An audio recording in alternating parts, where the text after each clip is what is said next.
Bienvenido al comentario día por día de la escuela sabática. ¿Cómo vencer la idolatría? Ese es el tema central de la lección de esta semana. ¿Y cuál es la más grande idolatría en nuestros tiempos? Y finalmente, ¿cuál es la solución de Pablo frente a este problema? Todo eso lo veremos en el comentario de esta semana. Y el título de la lección de esta semana es Todo para la gloria de Dios. Y antes de iniciar, te invito a que puedas suscribirte al canal si aún no lo has hecho. Y gracias a ti que estás compartiendo con amigos y familiares este comentario. Ahora sí, vamos con el comentario de esta semana, pero antes vamos a pedir la dirección de Dios. Oremos. Querido Padre, gracias Señor por permitirnos vivir esta semana más. Te damos las gracias por todas las bendiciones. Y en esta mañana, Señor, te pido que bendigas a cada familia que está viendo este comentario, a cada persona, Señor, y seas tú, Señor, guiando el comentario de esta semana. Te lo pedimos, Señor, en el nombre de Jesús. Amén. Ahora sí, vamos con el comentario del día domingo y el título es Conocimiento versus Amor. Pablo en este día, la lección nos habla de un problema que Pablo estaba solucionando. Le habían hecho una pregunta a Pablo. ¿Podemos comer carne que había sido ofrecida a ídolos? Yo te pregunto, ¿qué hubieses respondido tú? ¿Qué responderías tú a gente que te está preguntando, a hermanos que te están preguntando eso? ¿Podemos comer carne que ha sido sacrificada a ídolos, sí o no? Vamos a ver la respuesta de Pablo. Para eso vamos a leer 1 Corintios, capítulo 8, versículo 1. Dice, en cuanto a lo sacrificado a los ídolos, sabemos que todos tenemos conocimiento. El conocimiento envanece, pero el amor edifica. Para entender este texto necesitamos ponernos en contexto, ¿sí? En ese tiempo se ofrecían carne a ídolos, se ofrecía carne a ídolos, a sus dioses paganos, ¿está bien? Estaba Poseidón, estaba Afrodita, estaba Apolos, eran dioses paganos. Entonces, las personas ofrecían carne a esos ídolos. Y esos ídolos también tenían sus sacerdotes. Y adivina qué, los sacerdotes traían esa carne al mercado. Entonces en el mercado vendían la carne ofrecida a sus ídolos. Entonces los de Corinto preguntaban, ¿cierto? ¿Está bien comer esa carne o no está bien? ¿Tú qué dirías? Entonces Pablo responde de manera magistral acá, ¿sabes? Había dos grupos. Un grupo decía, sí, está bien comer esa carne, no pasa nada. ¿Por qué? Porque un ídolo nada es, no pasa nada, esos ídolos no existen, no tienen poder, no tienen fuerza, no tienen nada. Pero había otro grupo que decía, no, no es bueno comer esa carne. ¿Sabes qué dijo Pablo? Pablo llamó fuertes a los que decían sí y llamó débiles a los que decían no comer, ¿sí? Pero llegamos a la conclusión de este versículo que hemos leído. Pablo está diciendo acá, está bien, ¿sí? Aquellos que son fuertes, aquellos que dicen que sí podemos comer, ustedes son fuertes, pero tienen que saber algo, dice. El conocimiento infla, el conocimiento te enaltece, te orgullece, como un globo te envanece, ¿sí? O sea, en otras palabras, es como decir, yo que digo que sí y que esa carne no pasa nada porque los ídolos nada saben, nada es como que ese que tiene el conocimiento, a los otros lo desprecia. Ustedes que no tienen ese conocimiento, no saben ustedes, ¿no? Mira, date cuenta la actitud de este que tiene conocimiento. Teológicamente está bien, ¿cierto? O sea, es cierto, los ídolos nada saben. Este que dice que sí vamos a comer, pero el conocimiento, dice Pablo, envanece, te enorgullece, te infla. Por fuera estás bien, ¿sí? Con tu conocimiento y todo, pero por dentro estás vacío. Tú estás tratando a los demás como, claro, tú no tienes conocimiento, come nomás. O sea, no tiene que ser así, Pablo. El conocimiento envanece, es inflarte. ¿Has visto esas cosas para poder inflar, ¿sí? Para poder inflan y sacan aire, para poder hacer arder la leña, ¿cierto? En la cocina anteriormente se usaba, inflaban, ¿cierto? Entonces está usando ese mismo término, Pablo. Es como un globo, esa cosa que para poder hacer arder a la leña también es como un globo, estás inflado nada más. El conocimiento envanece, crece tu orgullo. Pero después Pablo no termina acá. Y luego dice, pero el amor edifica. Pablo está diciendo acá el amor ágape, ¿sí? El amor no solamente emocional que debemos de tener, no es solamente si tú estás bien, hermanito, no, sino ese amor que se sacrifica por la otra persona. Dejas el yo, dejas el orgullo y te sacrificas por la otra persona. Ese amor edifica, construye. Eso está diciendo Pablo. En otras palabras, ¿qué está diciendo Pablo? El conocimiento sin amor simplemente te va a enaltecer. Recordemos algo, mis hermanos. El problema del corazón, el problema del ser humano no es el conocimiento, el problema del ser humano es el corazón, la naturaleza, el corazón engañado que Jeremías habla. Entonces, si ese corazón engañado es el problema y no está con amor, imagínate a una persona que tenga conocimiento, se va a enaltecer, tengo este conocimiento, tengo todo, porque en mi corazón tengo el mal. Entonces, este conocimiento solamente va a alimentar el orgullo que tengo dentro con el cual tú y yo nacemos, va a alimentar nada más la soberbia, la grandeza, pero ese conocimiento, tendríamos el amor, ¿sí? El amor real de Dios, entonces ese conocimiento se convierte en bendición. Conocimiento versus amor, ¿sí? Dejar el yo por encima de todo para poder bendecir, edificar al hermano. ¿Qué te está guiando a ti? ¿Sí? ¿Está guiándote solamente el conocimiento que te está envaneciendo o es el amor que te está guiando? Vamos a avanzar ahora, ¿sí? Vamos a avanzar con el día lunes. Y el título para el día lunes es Amor desinteresado. Y en este día vamos a profundizar en esto que estamos hablando, que es el amor. Para eso vamos a leer Primera de Corintios capítulo 9, versículo 19. Por lo cual, siendo libre de todos, me he hecho siervo de todos para ganar a mayor número. Mis hermanos, versículos antes, Pablo hace una lista de sus derechos como apóstol, de sus derechos como predicador del Evangelio, ¿sí? Pero después dice, renuncio a todo, dice Pablo, renuncia a todos sus derechos como predicador del Evangelio por amor al Evangelio. Miren el texto que hemos leído, dice, por lo cual, siendo libre de todos, dice, yo me hice siervo. Miren, siendo libre de todos, yo me hice siervo de todos. Parece una contradicción, ¿cierto? ¿Por qué? Porque nosotros recordemos algo. La libertad que nosotros tenemos en mente en este mundo, cuando uno dice yo soy libre, puede decir yo quiero, yo hago lo que yo quiero, ¿sí? Yo soy independiente de todos, así que yo hago lo que a mí se me dé la gana. Esa es la libertad que nosotros tenemos en este mundo, ¿cierto? Pero ¿qué es la libertad en el ámbito de la Biblia, en el Evangelio? ¿Qué es la libertad? La libertad es servicio total al otro.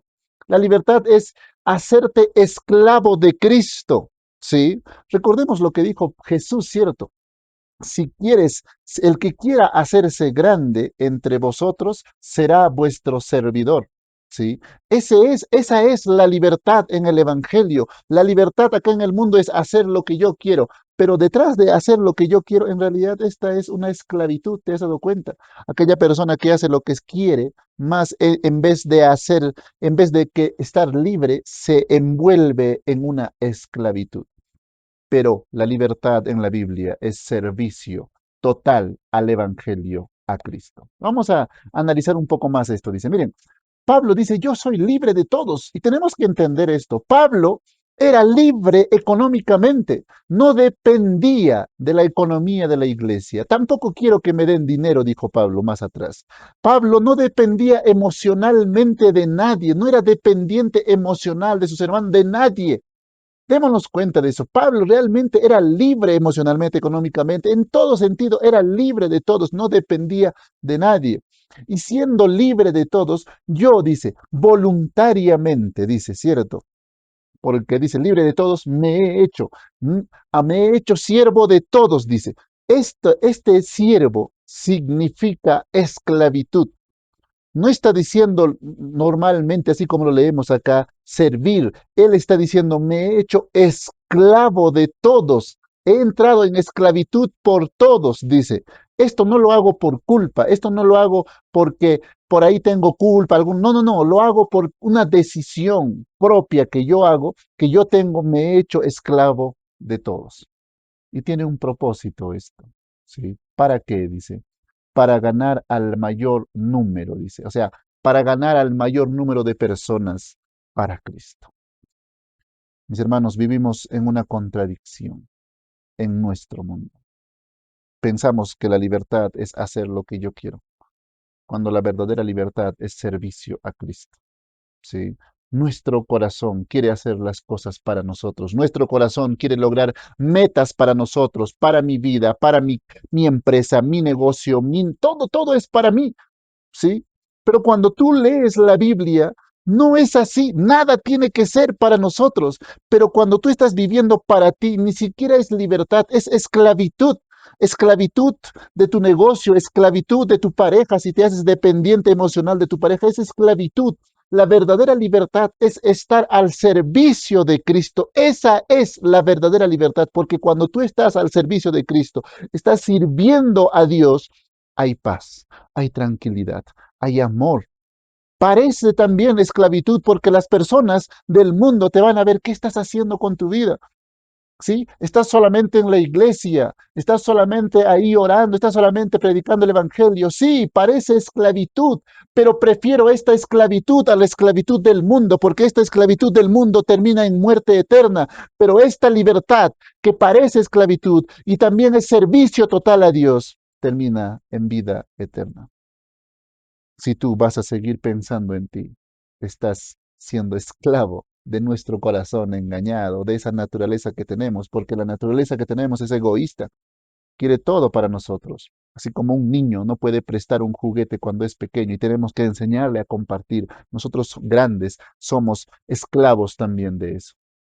¿Qué prefieres ser? ¿Cuál libertad prefieres? ¿La libertad en el mundo egoístamente trabajando para ti o la libertad en Cristo? Pablo dijo, yo soy libre de ustedes, pero me hago esclavo de todos ustedes para ganar al mayor número de personas. Pablo era siervo de Jesucristo, esclavo de Jesucristo. ¿Siervo de quién estás siendo? ¿De ti o de Dios? ¿Sí? Amor desinteresado, por eso es el título de este día. Vamos a avanzar ahora con el día martes, y el título para el día martes es Aprendiendo del pasado. Y acá vamos a ver a Pablo mencionando las cosas que sucedieron antiguamente con el pueblo de Israel y cuáles son las lecciones que debemos de traer para nosotros, para esa iglesia de Corinto y también para ti y para mí. Para eso vamos a leer 1 Corintios capítulo 10, versículo 11. Y estas cosas les acontecieron como ejemplo y están escritas para amonestarnos a nosotros, a quienes han alcanzado los fines de los siglos. Mis hermanos, versículos anteriores, Pablo hace una lista de lo que hicieron el pueblo de Israel anteriormente. Pablo dice, nuestros padres pasaron por el Mar Rojo, ¿sí? Fueron liberados de la esclavitud de Egipto. Vieron el maná caer, comieron del maná a la columna, hace una lista de los recuerdos de todo, pero ellos perecieron en el desierto, dice Pablo. Y Pablo dice, estas cosas les acontecieron como ejemplo, dice. O sea, todo esto ha sido un molde para nosotros. Todo eso lo que han pasado ellos es una forma, un molde para aprender nosotros. ¿Para qué? Y están escritas para amonestarnos. Miren, acá está la palabra central de este texto, para amonestarnos. ¿Qué significa amonestarnos? Amonestarnos no solamente es reñirte, ¿cierto? Para reñirte, oye, sabes que estás mal, ahora anda por este camino. No, no solamente es como un simple consejo que te den, sabes que acá han hecho eso ellos, ahora tienes que tomar este consejo. No está hablando de un simple consejo, ¿sí? Mucho menos de simplemente hablar de los errores y ahora no cometerlos. No, cuando dice Pablo amonestarnos, está refiriéndose a un cambio de corazón, para reajustar nuestro corazón de acuerdo a la voluntad de Dios. Pablo está diciendo, todo eso que les pasó fue escrito. Dios permitió, no fue casualidad que esto se haya escrito, no fue casualidad que esas cosas hayan pasado. Y Dios permitió que se escribieran para nosotros reajustar nuestro corazón a la voluntad de Dios. Recuerda, nuestro más grande problema es nuestro corazón, la naturaleza egoísta que tenemos. Entonces Pablo dice, esto fue escrito para nosotros, porque mira, démonos cuenta del pueblo de Israel. Milagro tras milagro. El éxodo, la columna de fuego, el maná del cielo, milagro tras milagro, el agua sobre la roca, milagro tras milagro, pero una y otra vez su corazón se iba tras los ídolos. Milagro tras milagro, pero su corazón seguía yéndose tras los ídolos. Yo te pregunto, ¿cuántos milagros has tenido en tu vida hasta acá? ¿Cuántos milagros has experimentado en tu vida? Pero ¿dónde está tu corazón aún? ¿Realmente está siendo como Pablo, esclavo de Jesucristo, caminando y predicando el Evangelio? ¿O aún estás siendo esclavo de sí mismo? Estás yéndote. La más grande idolatría en estos tiempos, ¿cierto? No es una imagen. No es nada de eso. La más grande idolatría de nuestro tiempo eres tú mismo, yo mismo. Yo mismo me idolatro a mí mismo porque todo quiero hacer para mí, para mí, para mí. Yo, y todo el mundo nos enseña eso. Ponte primero a ti, respétate a ti, ponte en primer lugar a ti, primero tú, segundo tú, tercero tú. O sea, yo. Esa es la más grande idolatría de nuestro tiempo, ¿cierto? Entonces, ¿dónde está tu corazón? ¿Está contigo todavía adorándote a ti mismo o eres siervo ya de Jesucristo, siervo del Evangelio, esclavo del Evangelio? Milagro tras milagro, el pueblo de Israel se fue tras otros ídolos. Pero ahora, milagro tras milagro, ¿dónde está tu corazón? ¿Cuántos milagros hizo Dios con tu vida? Démonos cuenta, pero ¿sabes cuál es el más grande milagro de nuestro tiempo? ¿Sí? Nosotros estamos en la misma condición que el pueblo de Israel, porque recuerda, el pueblo de Israel salió, fue liberado de la esclavitud de Egipto, salió el éxodo, ¿cierto? Y nosotros también fuimos liberados en la cruz de Cristo contra esta naturaleza, fuimos liberados también nosotros, ¿cierto? Ahora también después el pueblo de Israel en el Mar Rojo fue bautizado, dice Pablo. Y nosotros también, seguramente tú eres una persona bautizada. ¿Sí? Y luego ellos comieron el maná, el pan de vida, ¿cierto? El pan de vida, pero nosotros también comemos la santa cena del Señor. Estamos en la misma condición, recibimos los mismos milagros que el pueblo de Israel, hoy tú y yo también lo recibimos, pero el pueblo de Israel, su corazón se fue tras la idolatría. ¿Sí? Estos acontecimientos, toda la Biblia que tenemos acá en nuestras manos, fueron escritas. Dios permitió que se pongan como ejemplo, como molde, permitió que fueran escritas, no fue casualidad, para amonestarnos, para que nuestro corazón, ¿sí? No simplemente es un ejemplo, una reñidita, no, sino fueron escritas para que nuestro corazón se ponga de acuerdo a la voluntad de Dios. ¿Dónde está tu corazón? ¿Sí? Vamos a avanzar ahora con el siguiente día, el día miércoles. Y este día tiene por título Advertencia contra la idolatría. Y en este día vamos a ir ya de lleno con la idolatría. Para eso vamos a leer 1 Corintios capítulo 10, versículo 13. Dice, no os ha sobrevenido ninguna tentación que no sea humana, pero fiel es Dios que no os dejará ser tentados más de lo que podéis resistir, sino que dará también juntamente con la tentación la salida para que podáis soportar. El tema central del versículo que acabamos de leer es la fidelidad de Dios. Miren, Pablo nos dice lo siguiente, ¿cierto? Yo sé que estás pasando por problemas. Miren, y puede que haya una persona en tu iglesia o en tu contexto, ¿cierto? Que diga, sabes que las pruebas que yo tengo, no sé, yo no he visto a nadie que esté pasando las pruebas que yo tengo. Miren, pero Pablo nos dice algo acá. Pablo nos dice, sabes, las pruebas, porque dice tentaciones. Las tentaciones se traducen también como pruebas, tanto externas como internas. Las pruebas, las tentaciones, todo lo que en este momento tú estás pasando, Pablo nos pone en responsabilidad. Pablo nos dice, no os ha sobrevenido cosa que no sea humana. O sea, las pruebas que tenemos tú y yo, también otro los está pasando. ¿Sí? También otro los está pasando. Entonces, estas pruebas son humanas, dice, pero el texto central, la palabra central de este texto es la fidelidad de Dios. ¿Te das cuenta? Pablo no utiliza en medio de tus pruebas, Dios es poderoso. No, Pablo no dice en medio de tus pruebas, Dios es omnipotente, no. Pablo dice en medio de las tentaciones, de tus pruebas, de todo lo que estás pasando, Dios es fiel. ¿Sí? Es impresionante, mi hermano. Tenemos que reconocer eso. A pesar de todo lo que tú estés pasando en este momento, recuerda, Dios es fiel, Dios es fiel. ¿Sí? Él no va a romper su pacto, porque ese pacto lo hizo consigo mismo, ¿cierto? Él es fiel. ¿Sí? Y luego dice, juntamente con la tentación nos va a dar la salida. Eso no quiere decir que nos va directamente, nos va a abrir una puerta, sino quiere decir que en medio de la prueba, Él va a estar presente con nosotros. Él va a hacer que porque dice, para soportar en medio de las pruebas, en medio de la situación que tú estés pasando, ¿sí? Dios estará presente contigo. Dios es fiel, ¿sí? Para que al final, ¿sí? La prueba, la vida eterna sea para ti. Recuerda, mi hermano, Dios es fiel y está contigo en medio de estas pruebas. Ahora, vamos a leer dos textos más en este día para entender un poco más esto, ¿sí? Vamos a leer primero, Primera de Corintios, capítulo 10, versículo 21. Dice, no podéis beber la copa del Señor y la copa de los demonios. No podéis participar de la mesa del Señor y de la mesa de los demonios. ¿Cómo es esto? Pablo está hablando ahora de copas, ¿sí? De copas. No puedes tú beber de la copa de los demonios y de la copa del Señor, dice. Para entender un poco esto, necesitamos leer un texto anterior, ¿sí? Vamos a leer Primera de Corintios capítulo 10, versículo 16. Dice, la copa de bendición que bendecimos no es la comunión de la sangre de Cristo y el pan que partimos no es la comunión del cuerpo de Cristo.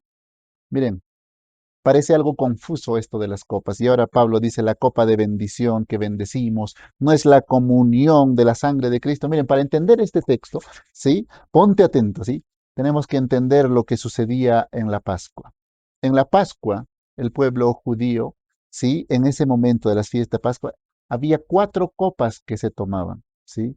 La cuatro copas. La primera copa era la copa de la santificación, la segunda copa era la copa del juicio, la tercera copa de la redención y la cuarta copa, la comunión o la alabanza. Entonces ahí se sentaban y tomaban las copas.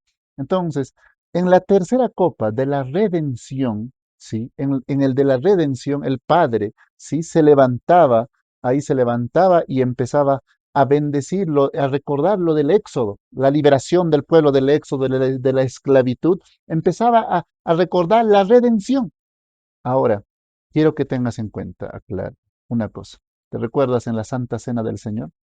También estaba ahí Cristo con una copa, ¿cierto? Estaba partiendo el pan, ¿cierto? Y también, y dijo Cristo ahí, él, los judíos entendían muy bien el tema de la copa. Entonces Cristo estaba con la copa ahí también y él dice, ahora ya no se hará, ya no se recordará el tema del éxodo de ahora en adelante, sino esto representa mi sangre, ¿sí? Entregado por ustedes. Y Cristo o sea, reedifica el significado de esas copas que los judíos tenían, lo reedifica a sí mismo. ¿Te das cuenta? Entonces Cristo dice, ahora ya no se recordará el éxodo, se recordará esta copa como yo entregando mi sangre y luego dice el cuerpo con el pan, ¿cierto? Entonces, eso era la copa. Y por eso cuando Pablo dice acá, ¿cierto? La copa de bendición, dice, que nosotros bendecimos, no es la comunión de la sangre con Cristo, dice, la comunión. O sea, ¿qué quiere decir Pablo acá? Cuando dice comunión, no está diciendo simplemente un compartir, un juntarnos, algo así, una comunión ahí que más o menos tenemos en nuestra ideología, ¿cierto? Una comunión cercana, no. Cuando dice Pablo comunión, está diciendo que nosotros compartimos la vida misma de Cristo. ¿Acaso con la copa, sí? Nosotros no compartimos la vida misma de Cristo, está diciendo. Y por eso más adelante dice, por eso nosotros, tú y yo, no podemos estar compartiendo la vida, la copa de los demonios y la copa de Cristo. Decídete. ¿Dónde vas a estar? ¿Vas a estar con la copa de la comunión de los demonios? Porque comunión, recuerda, la vida misma. ¿Vas a estar viviendo la vida misma de los demonios o vas a estar viviendo la vida misma de Cristo? Decídanse, dice Pablo. Es necesario entender esto, ¿cierto? Es maravilloso como cuando Pablo habla así, porque Pablo sabía a quiénes estaba hablando. La copa era algo que ellos sabían qué significaba y por eso les dice, decídanse. No puedes estar hablando de que va a estar en la copa de Cristo y en la copa de los demonios. ¿Dónde está tu corazón? Realmente tenemos que entender la comunión. ¿Con quién tienes esa comunión? ¿Tienes esa comunión realmente con Cristo? ¿Esa comunión? ¿Estás viviendo la vida de Cristo o estás bebiendo de la comunión, de la copa de los demonios? ¿Dónde estás? No hay término medio. ¿Sí? ¿Dónde está tu dependencia? Tenemos que recordar algo. Nosotros en la comunión, ¿sí? En esa comunión, en esa dependencia que nosotros tenemos, nosotros siempre nos vamos a parecer a aquel del cual dependemos. Si tú dependes, tu comunión está con Cristo, entonces tú te vas a parecer más a Cristo. Pero si tu comunión, tu dependencia está en el yo, está en hacer las cosas para ti, entonces tú te parecerás más a los demonios. ¿De quién estás dependiendo? ¿Dónde está tu comunión? Recuerda, no puedes tomar de la copa de Cristo y a la vez de la copa de los demonios. Ahora sí, vamos a ir con el último día, el día jueves, y el título para este día es Venciendo la idolatría. Y en este día vamos a recordar la historia del joven rico, ¿sí? Para eso vamos a leer Marcos capítulo 10, versículo 19. Los mandamientos sabes, no adulteres, no mates, no hurtes, no digas falso testimonio, no defraudes, honra a tu padre y a tu madre. Mis hermanos, la lección, el tema central de este día, el día jueves, este último día, ¿sí? El tema central es vencer la idolatría a través del amor, pero no del amor a nosotros mismos, sino del amor a Dios. Ese debe ser la razón o el motivo, o mejor dicho, cómo deberíamos de vencer a la idolatría. Y para eso la lección nos pone la historia del joven rico, ¿sí? Tenemos que recordar antes algo. Jesús resumió los 10 mandamientos en dos. Amarás al Señor tu Dios con todo tu corazón y con toda tu mente y amarás a tu prójimo como a ti mismo. ¿Cierto? Tengamos eso en cuenta. Ahora, en el texto que hemos leído, ¿te recuerdas la historia del joven rico? Yo sé que sí, cierto. Un joven se acerca, se hinca, se arrodilla ante Dios, mejor dicho, ante Jesús, y le dice, maestro bueno, le dice, miren, es interesante cómo el joven rico conocía a Jesús. Le dice, maestro bueno. ¿Qué quiere decir esto? Que sabía que Jesús era el Mesías. Maestro bueno, le dice. ¿Cómo puedo yo obtener la vida eterna?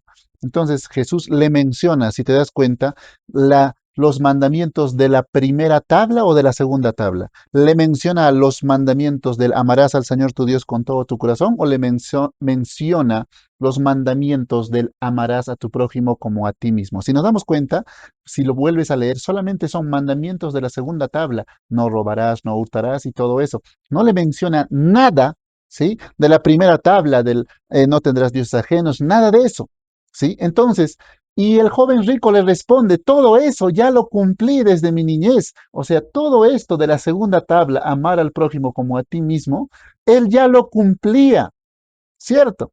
Entonces, y Jesús le dice, una cosa te falta. Le dice, cierto, solamente una cosa. Leamos el versículo 21. Dice, entonces Jesús, mirándole, le amó y le dijo, una cosa te falta. Anda, vende todo lo que tienes y dalo a los pobres y tendrás tesoro en el cielo. Y ven, sígueme tomando tu cruz. Miren mis hermanos, Jesús ya no le dice la lista de los mandamientos del amarás al Señor tu Dios con todo tu corazón y con toda tu mente. No, solo le dice una cosa te falta. ¿Y cuál es esa cosa que te falta? Es vender su corazón. ¿Dónde estaba? Déjame en los comentarios. Su corazón de este joven rico, ¿dónde estaba? Estaba con su riqueza. Entonces Jesús le está diciendo, una cosa te falta, que entregues tu corazón a Dios. Solamente eso te falta, una sola cosa. ¿Sí? Es que eso es lo más difícil para el ser humano, darse cuenta de que nos falta esa una cosa, porque podemos ser buenos con nuestro prójimo, no engañar a tu pareja, no estar fumando, te cuidas tu propio cuerpo, comes saludable, haces todo lo bueno con toda la tabla, das ayudas a los pobres, ayudas todo eso. Pero si tu corazón no está con Dios, de nada vale. Entonces Jesús estaría frente a ti. ¿Qué sería? ¿Cuál sería esa una cosa que te falta?